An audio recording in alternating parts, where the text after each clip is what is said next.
So now I actually am in a really good place. After my divorce, it was a little bit tough figuring out how everything would work, and with starting a new business, it took a lot of my time and effort, but I actually have a really great ex-husband.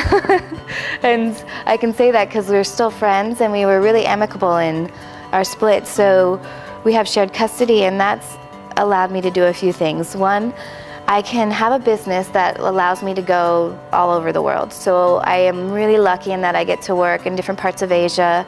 I'll be in India in a week and throughout the US and possibly into Central America next year. So with that, I have the girls with me when I travel a lot. And then they see their dad half the time as well. And what this has allowed me to do is kind of have the best of both worlds. I get to be the businesswoman and travel and, you know, do all of those things that I love to do, meet with clients and formulate creative ideas for new products. And because I own a business and have people that work with me and for me, I can take my time with the girls and really dedicate it to spending with them. You know, we just went to Thailand, and we were all over the US last summer. We took a big long road trip. I really accredit it to being willing to take a chance. So to figuring out, well, what is my dream, what are my passions, and then just taking a chance on it, you know. In the beginning, it wasn't easy. There was a lot of bumps, especially in this parenting business, because it's very different from real estate, which is all I had known. But, you know, we worked through those, and it's kind of a little bit about perseverance. I think when you are really into your dream and your passion, you know that you would do it no matter what. You know that even though you're making no money, you're still putting the effort into it because you really have that belief that it's going to work out for you. And that's the strongest thing when you start a business is if you're just doing it for money, it's probably not going to work out very well.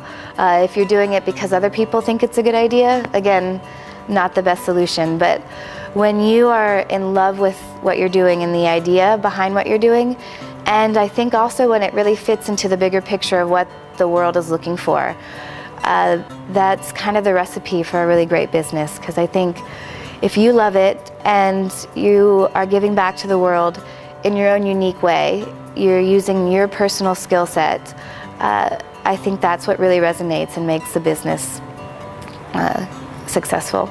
So because I've done successful businesses in the past, now it's kind of like this formula I have in my brain, and starting a new business for me is easy. But the first couple of times, it was a process that I really had to learn, because whenever I start a new business, I really have to become a student again.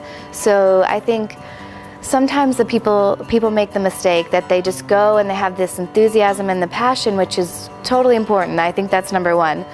But they forget that they need to continue to learn. So the mindset I have is an open one. I try not to feel like I know everything. Like, I actually come into it as open as possible. I devour books on every subject, and including personal development. I think that's a big, big part of why I was successful, because, you know, when you hit the setbacks, part of you wants to just roll over and go to sleep, or go do what your mom says and get a job. You know, there's so many times that's gone through my head where I've been sitting, I've had a tough week, the business isn't exactly the way I want, and I'm thinking, why don't I just go work for someone else? Life would be so much simpler if I could show up, they tell me what to do, and I leave it all behind. But that's just never been me. So to combat those fears and the anxiety that come up, I've done a lot of personal development work and really developed an attitude of openness and positivity, and just knowing that roadblocks are another learning opportunity. Because from every time that I've stumbled on something in a business, or I've lost some money, you know, and it's gone wrong, what I've taken from that is the knowledge to build and grow even bigger. So I look at the failures as blessings in a way, because that is what's teaching you what you need to know. And I feel like, without getting too woo-woo on you, the universe gives you these roadblocks for a reason. I think that you get them because if you want to go bigger and beyond that, you need to learn the specific lessons so that you can grow from that. And I really think that's what makes me successful, is I don't give up. You know, I keep going and going until I get it right. and then then it's easy. But you know, it's just like anything else. You fall off a bike a million times before you get good at it, and each business is different, and none of my businesses have ever been just a smooth road, but I'm open to all the learnings that come along with it. And there's one other thing that's really, really important, and it's gonna be one of the hardest things. And you may listen to me or you may not, but you'll end up getting it. I found that when I have an idea that I'm extremely passionate about, I only bounce it off of 2 or 3 people that I know love me unconditionally and will support my idea even if they don't agree with it. Because the hardest thing if you're trying to follow your passion is when people say no. Yeah, like a mom, a sister, a best friend, they have their own good intentions, but they have their own set of guidelines and rules in their head about what life should look like, and if yours doesn't fit into theirs, and they can't really support you in it, even though they may care about you. So you'll kind of find the 2 or 3 people that will always be there, and they won't be the ones that criticize what you're doing. They'll just give you a different perspective to look at it from, and those are the people that you need to talk to.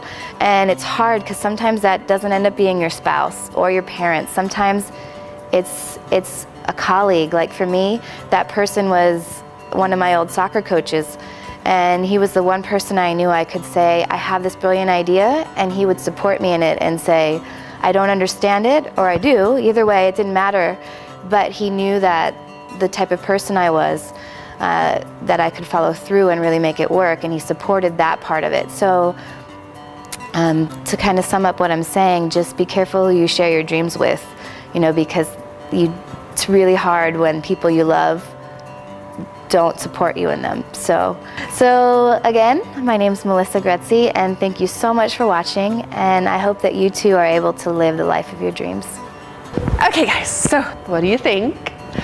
Now, I'm sure I don't need to summarize this whole thing because she made it pretty clear all the points and everything that she used in her life and all her mindsets, especially the last one. That was so good. Like, really guard your dreams and only tell people, the people who will nurture your dreams, you know. So that is a huge takeaway point, and I always remember that. And I also have just a few people who I talk about my dreams with, and I think you should also. So before I go, I would just like to remind you, if you haven't subscribed, please subscribe. It's up there or up there. And if you'd like to connect with me on a more personal level, please connect with me on Twitter or YouTube or Gratitude Log, which is brilliant. Please join. And if you have anyone that you think that I should interview, let me know as well. And of course, if you have any questions for Melissa, you can leave them in the comment below. If you have any questions for me, please leave them in the comments below. This is Hani. Thank you so much for watching, and I shall see you in the next video. Bye-bye.